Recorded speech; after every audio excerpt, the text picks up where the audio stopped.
Throwback Tuesday. I am here with my lovely co-host, Trip. Trip, how are you doing today? I am feeling very lovely. Thank you. Well, good. You should be lovely. I love calling you lovely for some reason. Well, I'll take it any way I can get it. So we have a nice opportunity here. We're going to get a chance to visit and talk about the show for a few minutes before we bring our guest on. So tell me what it's like with the new video show. Have you gotten great response?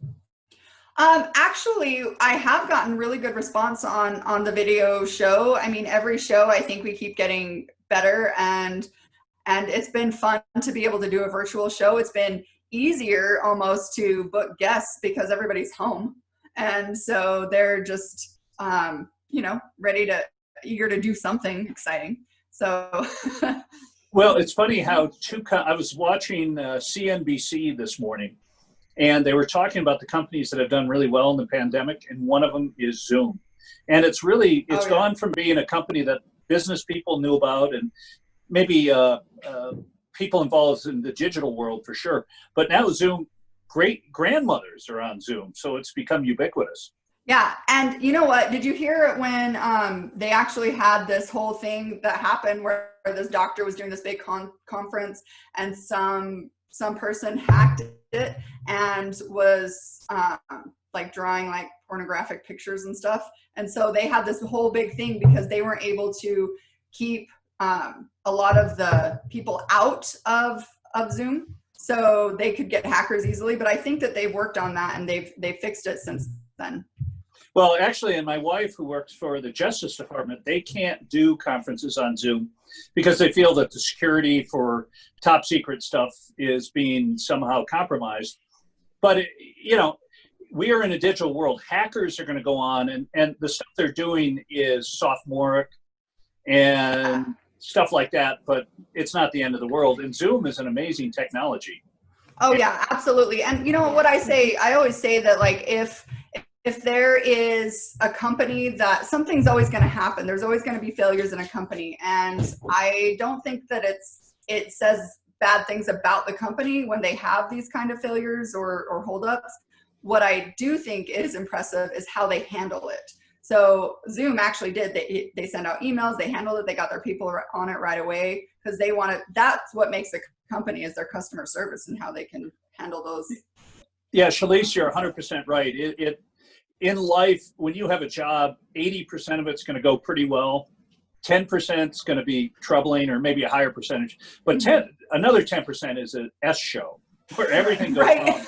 And how you handle yourself during that 10% really shows how you are culturally. And some companies do it amazing. So I'll give you an example. Have you heard of Shake Shack? Yes, I saw your post on that. Yeah, I saw that. So Shake Shack is made up by a restaurateur from St. Louis who's a tremendous, wonderful restaurateur, and he opened these gourmet hamburger stands, which are taking off. They do really well. Delicious.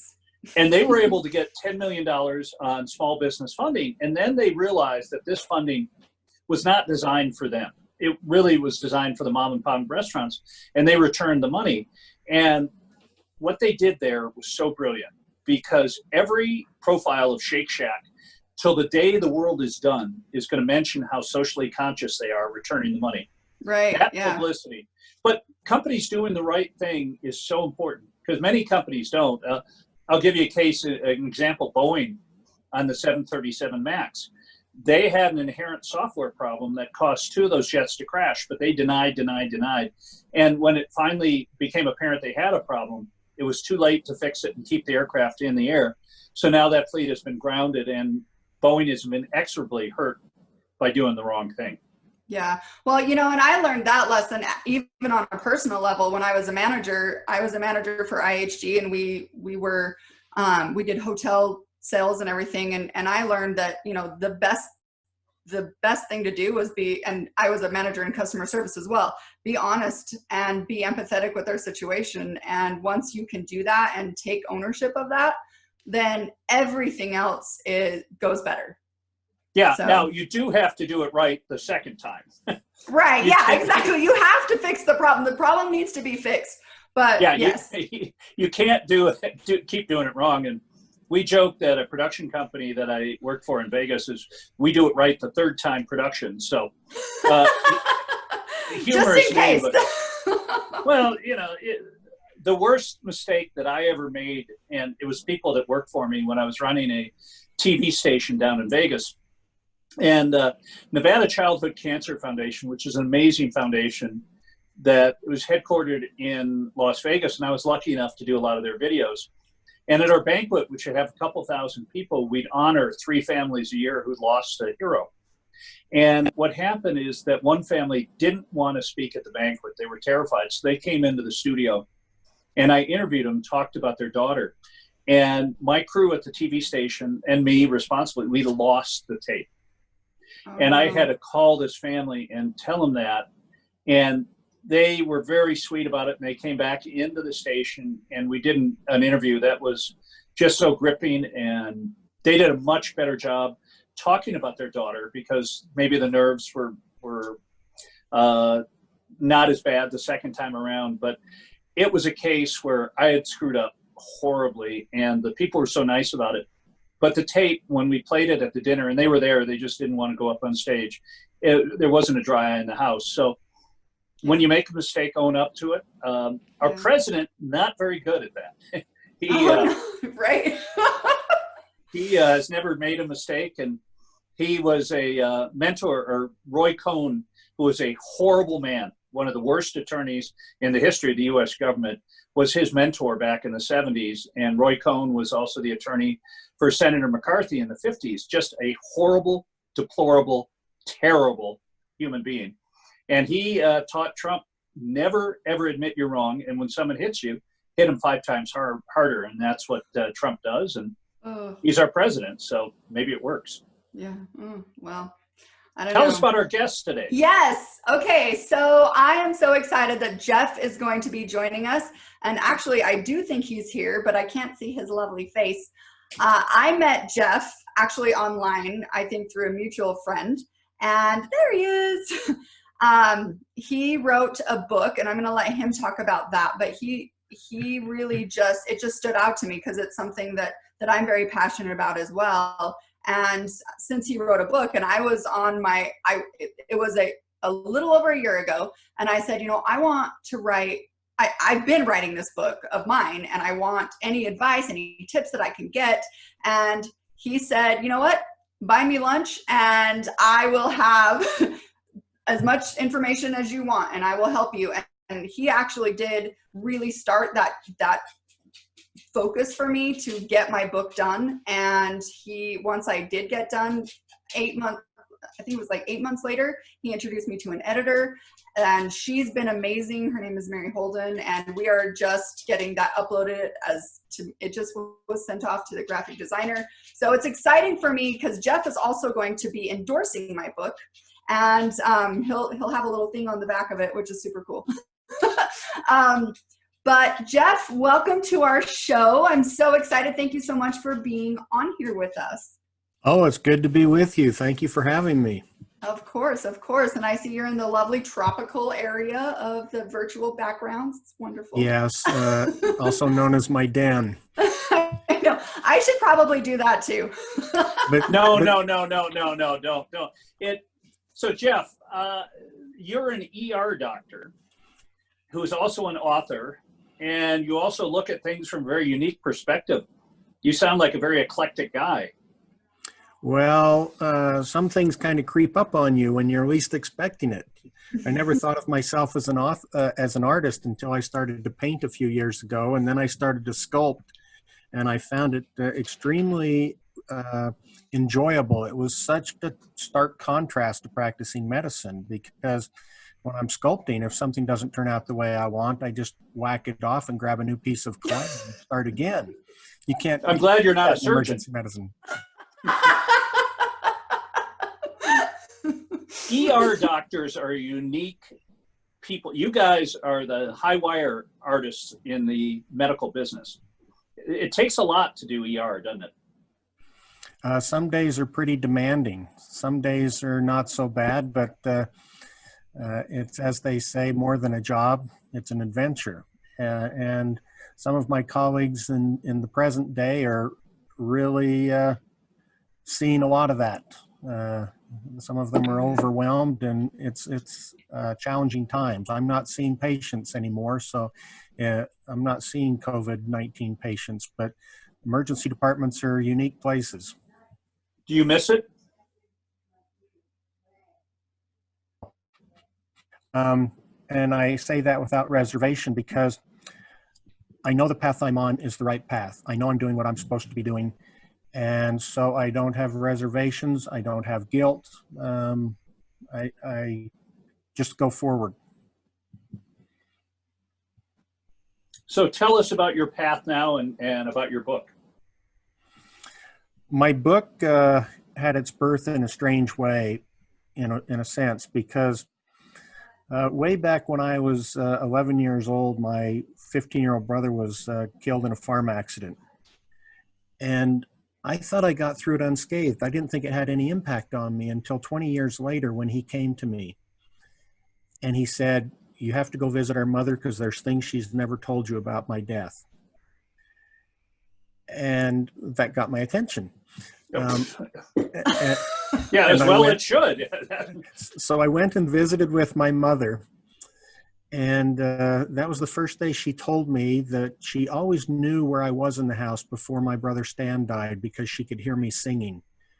And she said, "When Stan died, you stopped singing." And that was the beginning of a processing of realizing that my brother's death had a significant impact on me, a significant psychic impact.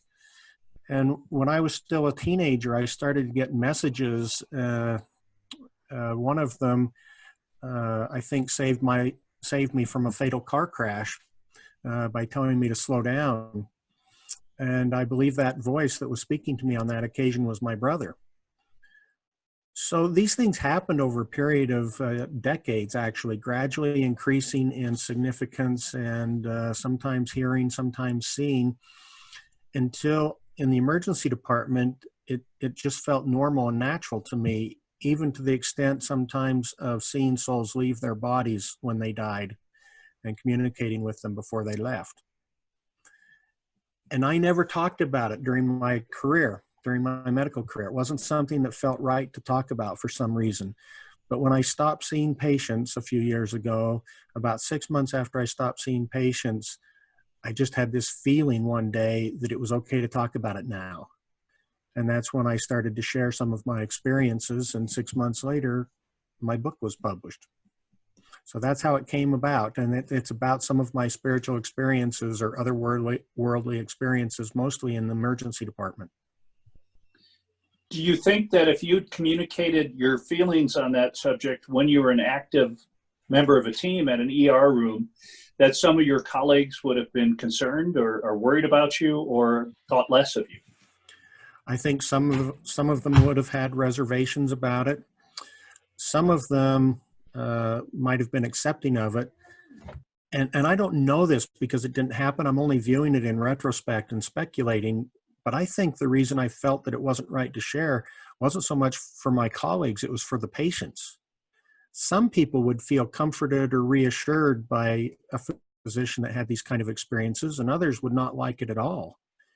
And if I'm working a night shift in the emergency department and there's no other doctor around and I walk into a room and somebody says, "Hey, I saw you on the news. I know who you are. You're that guy that hears things." And they might not have liked that. And I don't think it would have been fair to them. So I think that might have been one reason I was constrained not to speak about it.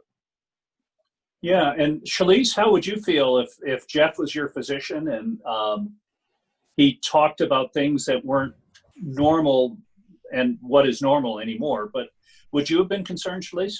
Well, no, because that is also one of the things that, I actually am a very spiritual person, and having lost my son, a lot of the things that I do, I feel like I'm working with him through the other side. I don't necessarily have the gift of, I don't see things, but I definitely feel them and I get impressions. And so somebody like that to me actually would make it, I would be okay with it because it's not weird for me. But I can see how some people would have, reservations about that, one of my questions that I was going to ask you is if, during all this, if people would think you were I didn't realize the earthquake it's is going up. We're just going to blame it on an earthquake. Just kidding, people. It's not an earthquake. Don't panic. No, but if they were to think you were crazy, or even like your the higher ups or anything like that, I mean, that could be part of the thing that would hold me back from saying that I feel this way, or I see these things, or I interact with souls. I mean, I definitely, I am one of those people who wants to know my audience before I start speaking about stuff like that. And I relate with that very much. I was very closed-mouthed about these things, and I felt that they were sometimes too sacred to talk about. And like you, I wanted to know who I was speaking to before I spoke. I'll give you one example. A guy named Jeff Olsen, and I can use his name now because he shared this publicly. I'm not disclosing anything. Was involved in a car crash 23 years ago, and it was a rollover accident that took the life of his wife and his 14-month-old son and nearly killed him. And he was transported to the trauma center where I was on duty. And when I went into the trauma room where he was unconscious and a bunch of people were providing his care, his recently deceased wife was standing above him in the air, observing what was going on, and she communicated with me. I didn't speak about it at all, and about a month later, a nurse who had similar spiritual kind of experiences and actually shared that experience with me came to me a month later and said, "We have to go tell Jeff what happened." I said, "No, we don't. If you want to go talk to him, go talk to him. I don't need to share my spiritual experiences with any total stranger." But this is what happened. She was very persuasive, and she drugged me to his hospital room. And she did most of the talking and shared what we'd witnessed. And my friend, and he's now my friend, Jeff Olsen, told me, he didn't tell me this for 20 years, but he told me recently, he said, "Yeah, you stood in the corner. You didn't say much. You just kind of stood there and nodded." And I thought, yeah, that sounds like me. That's probably an accurate recollection. But as we shared this experience, this patient, Jeff Olsen, started to cry. And he opened up and explained that he had left his body while it was still trapped in the wreckage of the vehicle, and he had ascended above the scene of the accident and had an encounter with his deceased wife, who said, "You have to go back and raise our son, our other son that lived." And so he'd already had that experience, and he was struggling with it, trying to understand it, trying to know if he could believe it. And when he heard me share my experience with his deceased wife, it resonated with him, and he was able to share his experience with me, and we're still good friends today. Is that a blessing? It's a profound blessing. Don't you do even speaking events and things like that with him now? Yeah, Jeff and I do a lot of speaking engagements together. How is that? Tell me about that. We kind of pitch it back and forth, taking turns sharing the experience. He talks about the crash and some of the things that happened at the scene, and then he's transported to the hospital, and then I chime in and talk about seeing his wife and communicating with her while he was unconscious on the gurney. And then over a period of months during his healing process, we shared a number of spiritual experiences together, and we would get together and have these long conversations about what does it mean? How do we interpret it? What about, how do we reconcile this with some of the things we grew up being taught? And because they didn't always jive. And so we still have those long conversations today, 23 years later. Wow. So when you're doing a speaking engagement with him, what is the takeaway? What do you want people to learn from that, or to get from that? I have a lot of friends in the arena of near-death experiences, shared death experiences, and other spiritually transformative experiences like this. I'm good friends with a lot of national bestsellers who have written on their experiences. And in my experience, the message is almost always the same. You are loved. You are divine. You're enough. Yeah, I can relate to that. in fact, I was getting ready to speak to a large group one time, and I was getting centered. I was trying to find the message that I was supposed to share. And I said, what is it I'm supposed to share? And the message came very clearly, very profoundly. You're enough. You're divine. You're loved. That's what I was told to share. Jeff, I'm having some sort of image now that I'm seeing that behind you. Yeah. Am I having an extra experience here? As we were chatting, I just changed my my virtual background. I am feeling See how so fancy? This is pretty high tech, I'll tell you. So I went and I delivered that talk to this large group of people. And I asked a friend of mine who's more talented than I am in many ways, if she could put it in a graphic for me. And she brought together this little graphic for me. And it was only a few weeks later, I was talking with somebody who's an international speaker. He's very talented. He's highly compensated for what he does. And I asked him a question, and he must have thought I was asking for advice, because he launched into this prepared dialogue about how you need to tailor your message to your audience, increase your audience, and make it something that'll reach out to them and touch them and bring them in. And I was going to meet with a client a few weeks later, and I was pondering what this guy had told me about, you need to tailor your message to your audience. And I was thinking, well, how do I tailor my message? And the voice that had spoken to me several weeks earlier came back to me and said, I gave you the message. I'll bring you the audience. Oh, that helps. That Yeah. helps. So, Jeff, one of the things that people talk about is near-death experiences, and that virtually everyone who has them, whether in a hospital, or many cases in a hospital, they see a light, they see a path, they talk to people, they're very comforted. And when they come back and they regain consciousness, they uniformly say this is one of the most amazing experiences. And those people believe in an afterlife, and a very active afterlife. What are your thoughts on that? I totally resonate with that. I haven't had a near-death experience, but I've had shared death experiences, some of which I've described to you, where someone else dies and you have some profound spiritual experience. I've had a number of those, and it resonates with my experiences as well. And consistently in my experience and in those of my friends, when they are out of their body, when they are dead, if you will, they feel more alive than at any other time in their life. They feel that they are more in tune with their eternal nature and who they really are than at any other time. And that's why my book, Not Yet, the subtitle is Near Life Experiences and Lessons Learned. I don't like to call them near-death experiences. I use the term because everybody's familiar with it. But in reality, more descriptively, I think they're near-life experiences, nearer to the eternal spiritual life that we are. Well, with that, I think we should take a short break, and when we come back, we'll hear more from you, Jeff. All right, welcome back to Coffee Talk Tuesday. My name is Sheila, and I'm here with Trip. Cheers.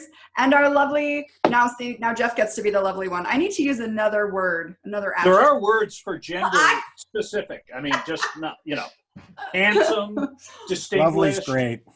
See, he likes it. You can be lovely today, Jeff. And just so I know I told you this on break, but I'm going to go ahead and share it with our audience. The earthquake that happened was my son, and he spilled coffee all over my seat, because my coffee was down there, and now I'm sitting in a coffee butt. So Jeff, that's exciting. Coffee is a euphemism for gin. Straight gin is what she typically drinks during these shows. Not today. Okay. I'm doing the Whole 30. I'm on day 8, by the way, of Whole 30. And when this airs, I'll be a whole another week, which will be awesome. But anyway, I can only drink straight black coffee for fun. Well, So I had a friend that said there's 2 things you should never mix, your coffee and your bourbon, unless, of course, you're putting your bourbon in your coffee. In your coffee, yes. And after my Whole 30 thing, I'm going to be doing that. Okay, so Jeff, we were talking about in your case, near life experiences, near death experiences.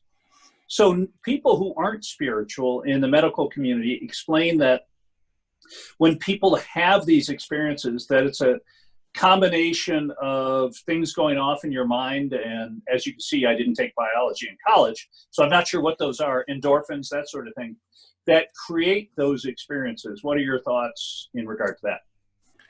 There are a number of theories. The most common probably is that it's a reaction to an anoxic brain injury, i.e. not enough oxygen to your brain.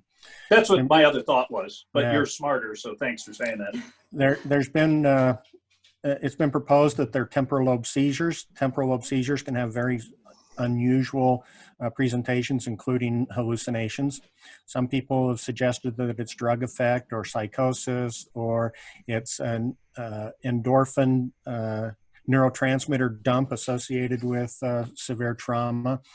There's been a lot of proposed mechanisms. None of them hold up to great scrutiny when they're looked at with any rigor.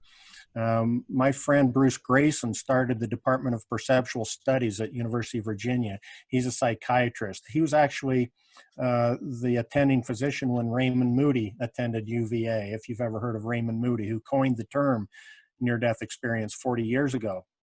And Bruce Grayson has looked at all of these things very carefully. None of them really explain people's experiences from a medical standpoint. That's very interesting. So these people that have looked at it very seriously are on your side of the ledger, or it might not be on your side, but they can't come up with a definitive reason why the brain goes to such optimistic, wonderful thoughts. As a matter of fact, Raymond Moody had his PhD before he went to medical school 40 years ago, when he coined that term near-death experiences and wrote his books, started writing his books on near-death experiences. And for 40 years, he was a skeptical, detached researcher who did not believe in life after death, despite all that he'd written. He told me recently that it was when he read my book and heard my experience with Jeff Olsen that he gave up his doubts and concluded that there is indeed life after death. Wow, that is a heck of a testament. Yeah. Wow, that's awesome, Jeff. That's a really great. I actually, since I've dealt with a lot of loss and everything as well, and with my story, one of the coolest things that I've experienced with my side of things, with just the afterlife necessarily, or not necessarily a life after death, because he never came back, but one of the coolest things that I love is that a lot of the people that I work with rainy days and things like that, with kids in the hospital, several of them at this point have told me that they feel like they know my son now, and that they felt him specifically, his energy, his spirit around their children when they've been going through things. And it's one way that I love. The reason why I keep going too is because I get to keep him alive in that way, which is super cool. And another really cool thing that has happened is that one of my dearest friends, her son was in the hospital when he was a tiny baby. So we would have no idea about my story or anything like that. And he died on the operating table, but they brought him back. But he has a lot of issues now and things that he deals with, but he's also an amazing child. Now this is my dog. Wrapped up in the cord, sorry.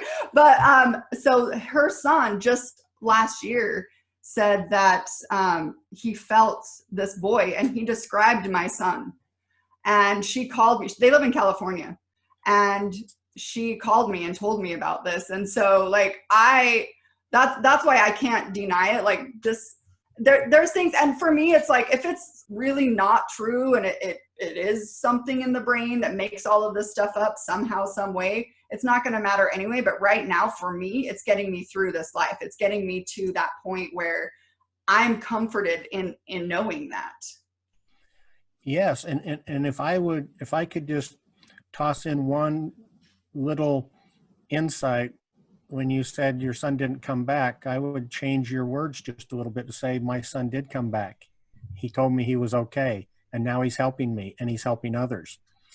And one of the things I do, because now I do personal intuitive mentoring with people, I help them step into that. That's how we met with Lunch with Jeff, right? My introductory Lunch with Jeff.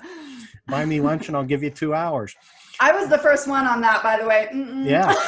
Yeah. And by the way, Jeff, where did she go and how much did she spend? Let's see what the worth was. We went to the Dodo. Oh, well, a friend of mine owns it, so See? good on you there. Yeah, Thank Dodo you. is not a cheap lunch. So Jeff, No. you know, you gave her probably $4,000 worth of information, but you got a $20 lunch out of the deal. Hey, it's good. I don't do what I do for money. But I'm happy to be paid since I have no other income right now. By the way, why did you stop practicing medicine? Did you feel that this was more of a better use of your time? I started doing some consulting for a medical device company, and that was paying the bills when I stepped away from clinical medicine. And then I went through this transition and this kind of awakening, if you will, and I was having a series of profound experiences that moved me toward what I'm doing now with the personal mentoring and speaking and things. And I made a conscious decision that I was going to do what felt right and I wasn't going to worry about the money. And again, I had these experiences, and this mission statement came to me. And my personal mission statement is, I exist to help souls heal. That's what I do. That's why I'm here. And it's easy to make a decision to not worry about money when you have a job. But a few months later, the company said they were going through some difficulties. They said, we can't use you anymore, and they let me go.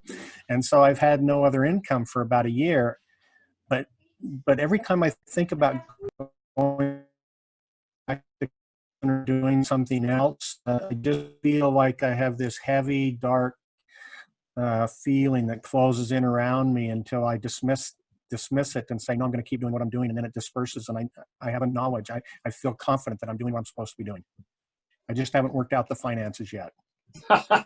Well, that sounds to me like you have a higher calling, and many times people who are blessed with the abilities that you have, it's not reflected in remuneration. But, you know, on the other hand, you probably are pretty happy when you wake up every morning. I wake up pretty well, yes. I was with my friend Mary Neal at a conference, and she said something once that really stuck with me. She was the chief of spine surgery at USC when she was on a kayaking trip in southern Chile and was trapped underwater for 30 minutes and had a near-death experience. And she's written a New York Times bestseller.